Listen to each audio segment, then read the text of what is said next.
Los datos que ustedes publican en el informe, vamos a empezar hablando de lo mundial y terminar hablando de Costa Rica, son parte de los que decía yo que nos paran el pelo a todos. 4,1 millones de niñas sufrirán una mutilación genital femenina este año. 4 millones de niñas, 4 millones 100 mil. Es más, si yo lo divido, porque a mí realmente me parece espeluznante, déjame, estoy haciendo el cálculo en la calculadora, valga la redundancia. 4 millones 100 dividido en 365 días, son 11.232 niñas al día. Dividido en 24 horas son 468 por hora. Si lo divido en 60 minutos, son 8 niñas por minuto. Mutilan sus genitales en el planeta. Y seguimos, creo, pensando en que esto podría ser una excepción del planeta, y son 8 niñas cada 8 minutos. 33,000 niñas menores de 18 se verán obligadas a casarse. Realmente es impresionante. 140 millones de niñas y adolescentes desaparecidas. O sea, realmente los datos son abrumadores, Evelyn. Así es, y efectivamente sí, pensamos que son realidades. Sin embargo, aquí también podemos ver algunos datos que nos reflejen situaciones también de violaciones de derechos.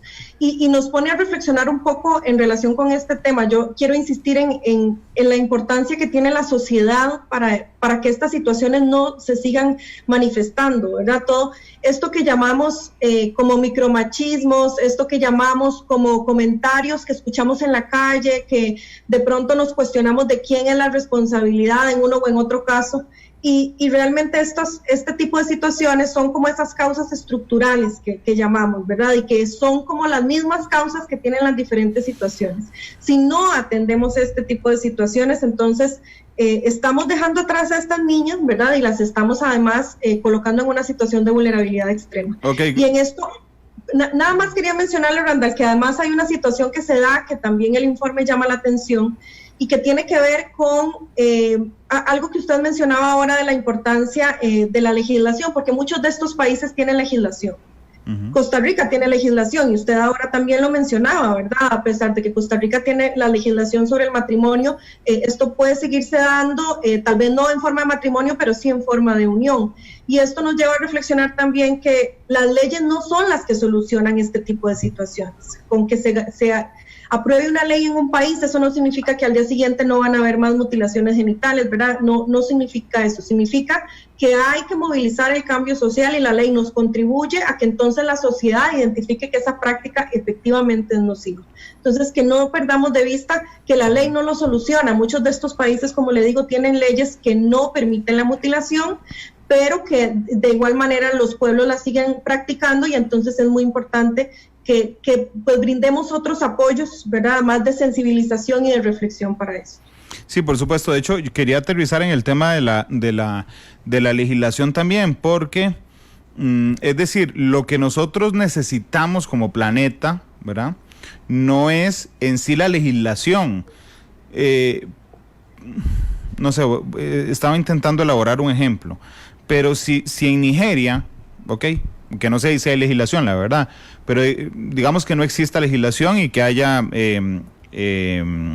mutilación genital femenina, y entonces mañana amanece una ley, va a haber buena parte de la población que perciba que esa ley es injusta porque viola sus tradiciones, ese es, o su religión, ese es el gancho al que hay que darle vuelta, digamos, que es más la psique colectiva, digamos, o los temas culturales que se apropian, bien que mal, del criterio de la gente, y que no basta. Entonces, creo que te sigo en tu argumento. La legislación es importante como agente de cambio, pero no es el fin último de la lucha. Correcto. Absolutamente. Lo que pasa es que de lo que ustedes han logrado identificar, Evelyn, esa transición o esa transmisión desde un agente de cambio como la legislación hasta un cambio real, digamos, en la práctica diaria, dinámica de las poblaciones, ¿es posible en el corto plazo? Bueno, lo que se sabe es que no en el corto plazo, ¿verdad? Justamente en muchos de estos planteamientos, las luchas feministas que hemos tenido desde hace muchos años para el voto de las mujeres, ¿verdad? Para muchas situaciones que nos han permitido a las mujeres estar en espacios como estos también, ¿verdad? Nos hablan de que se requiere una generación para lograr un cambio, ¿verdad? O sea, avanzar una generación para lograr establecer un cambio de mentalidad, ¿verdad? Sin embargo, también es reconocido que los cambios vinculados con el género siempre tardan muchísimo más, claro, ¿verdad? Porque están impregnados realmente en la cultura cotidiana, es algo además con la que todos y todas crecemos, ¿verdad? Yo igual tengo muchísimos años de trabajar en estos temas, me considero feminista y de pronto me encuentro a mí misma diciendo algo y después digo, pero ¿cómo yo estoy reproduciendo esto? ¿Por qué? Porque así nacimos, así crecimos, así escuchamos a toda la gente hablar y reproducir este tipo de situaciones. Entonces el cambio es muy complicado y es muy difícil, pero eso no significa que sea imposible, ¿verdad? Y entonces la idea es justamente, como digo, aprovechar entonces. Si ocupamos un cambio generacional, bueno, tratemos de siempre ver que esta es la generación que va a lograr ese cambio, invirtamos muchísimo en que esta población, en que este grupo generacional actualmente de adolescentes y jóvenes puedan reflexionar, bueno, digo adolescentes y jóvenes, pero por supuesto que empezamos desde las niñas y los niños, ¿verdad? Que puedan empezar a reflexionar sobre estos temas y que a partir de eso podamos acelerar un poquito más ese cambio que se requiere. Claro, de hecho, te iba a hacer una pregunta que, discúlpame porque te va a parecer un poco obvia, pero es que realmente quiero profundizar en esto. Dice el comunicado de prensa de ustedes que es posible eliminar, o el resumen ejecutivo, perdón, del informe, que es posible eliminar el matrimonio infantil y la mutilación genital femenina a escala mundial en el plazo de 10 años, si se amplían las iniciativas destinadas a que las niñas prolonguen su escolarización, a enseñarles competencias para la vida y a implicar a los hombres y niños en la transformación social. Según el informe, invertir $3.400 millones al año de aquí a 2030 serviría para acabar con estas dos prácticas nocivas y con el sufrimiento de unos 84 millones de niñas. ¿Por qué te dije que la pregunta te va a parecer muy obvia? Bueno, porque ¿qué tiene que ver escolarizar, darle competencias para la vida e implicar a los hombres y a los niños con que no les corten el clítoris o con que no los casen con perdón la palabra que voy a usar, con un viejo de 40 años, por ejemplo, o de 25, que igual sigue siendo una relación impropia? Exacto. Sí, por supuesto que, ¿verdad? Esa posibilidad que tengan las niñas de identificar otras alternativas, de cuestionarse, de identificar además una meta y un proyecto de vida futuro, ¿verdad? Yo creo que de uno de los hallazgos, ya hablando un poco como de nuestra oficina de país, que ha venido trabajando durante los últimos años también por la prevención del embarazo en la adolescencia, y uno de nuestros mayores hallazgos es justamente el tema del proyecto de vida, ¿verdad? Cómo estas niñas, si no identifican que en su proyecto de vida pueden tener otras áreas de trabajo, otras áreas de educación, otras áreas de crecimiento y de realización personal, que no sean la maternidad, o que no sea única y exclusivamente la maternidad, que no sea única y exclusivamente el ser esposa de alguien o de vivir con un hombre, sino que se piensen también como profesionales, como trabajadoras, como mujeres, ¿verdad? Es muy importante.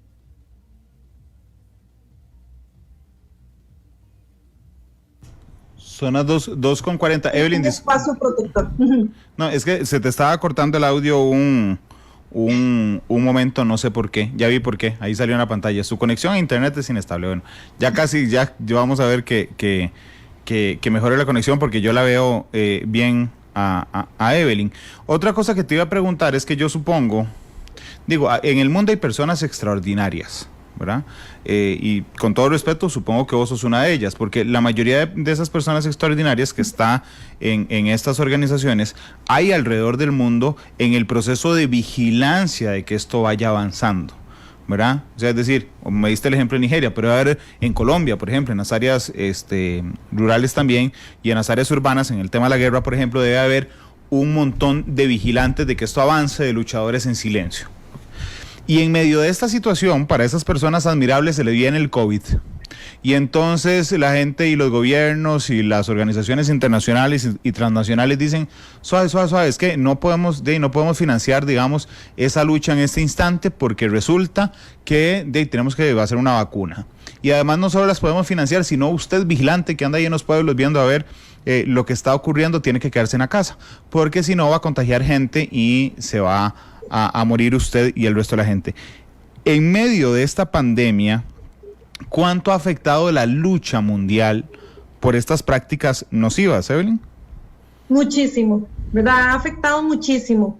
Hay incluso proyecciones que han realizado donde podemos identificar un aumento enorme de los matrimonios infantiles, podemos identificar también un aumento grandísimo de la mutilación genital femenina. ¿Y por qué? Bueno, primero porque en estos tiempos se dificulta mucha de la gente que trabaja en el campo, que está directamente trabajando con las personas para fortalecer sus capacidades, para sensibilizar, no pueden ir a campo, ¿verdad? Y bueno, no, Costa Rica no es una excepción, digamos. Muchas de las instituciones tenemos en este momento teletrabajo y no podemos estar, como decía un poco usted, vigilantes, ¿verdad? Y en ese sentido, incluso las organizaciones de la sociedad civil son unas de las que un rol tienen más fuerte en este tema de la vigilancia a nivel local. Pero además también hay otras situaciones que afectan y que nos prevén un poco el aumento por ejemplo, en Costa Rica, las relaciones impropias. ¿Qué es lo que pasa? Que en este momento, además, como sabemos, ¿verdad? Hay estos impactos en la economía nacional, mundial, ¿verdad? Hay un mayor desempleo, hay un aumento además de situaciones que atentan contra la salud mental de las personas y esto además definitivamente puede desencadenar otra serie de situaciones. Voy a poner un ejemplo concreto. En una comunidad que de pronto esto se ha identificado en Costa Rica y en muchos otros países, ¿verdad? Que de pronto alguna persona líder en la comunidad, estoy pensando en un hombre adulto, como decía usted, unos 25 o 30 años, que de pronto le haya planteado a una familia que le gusta su hija de 14 años y que empiezan a hacerse intercambio de cosas, ¿verdad? ¿A qué me refiero? Que yo llevo un diario, que este señor se quedó sin trabajo, entonces yo les empiezo a dar dinero y entonces la familia abre las puertas y facilita la relación impropia. Este tipo de situaciones ya se pueden estar presentando en Costa Rica y en el mundo, y por eso la vigilancia que podamos tener es muy importante. Vigilancia me refiero también de los vecinos y las vecinas, ¿verdad? Porque además yo recuerdo en mi adolescencia, ¿verdad? Que era como muy común, ¿verdad? Que nos invitaran a enamorarnos del docente, del profesor de colegio, que era un hombre inteligente, que tenía trabajo, ¿verdad? Ese tipo de situaciones se siguen presentando y entonces pone a las niñas en esa situación de vulnerabilidad.